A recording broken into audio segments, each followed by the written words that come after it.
6 days you may work and do all your tasks. It was years ago that I happened to catch a Dateline or a 60 Minutes or one of those. And I visually remember seeing people going up and down an escalator and running in and out of office buildings. And they were talking about the desire for more time. How one of the most common requests of people is that if they could have anything, they would have an extra day added to the week. You see, we've fooled ourselves into thinking that we can be more productive, we can be more complete in our productivity, perhaps is a better way to say it, if we simply had more time. And what the show is getting at is the idea that that really wouldn't be the case. We wouldn't feel more complete in our productivity. We wouldn't feel as though we've accomplished more. We would simply fill that time with more to do. And here was their argument, is that 100 years ago, we did things remarkably slower. For instance, laundry couldn't necessarily just be put into a laundry machine and be left to run, maybe even set to timer with an iPhone. It took time. It took the elbow grease, you might say. Now, I'm not saying this made us better people. That's not the point. The point is we did less because we had to do it slower and it wasn't as automated as it has become. And so we didn't get as much done, but we were still productive with our time. No days being added.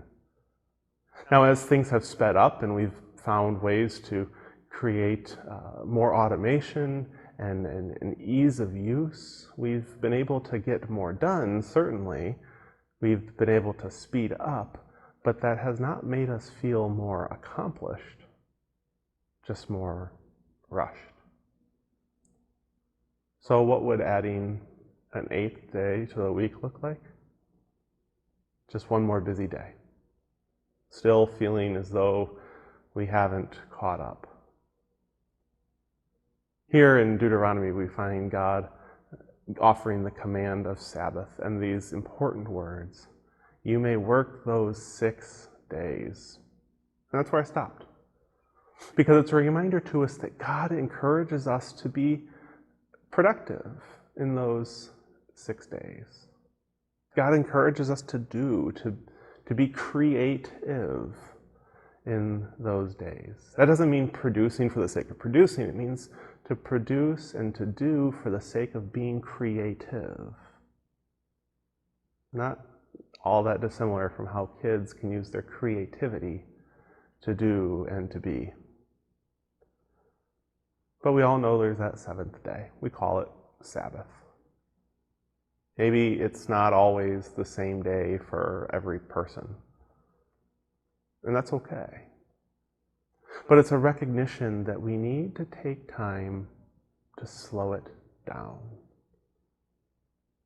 I often use the phrase, we need to take time to refuse to make bricks for Pharaoh. To not produce for the sake of production, but to somehow use that space and that time of that 7th day to be creative in new ways.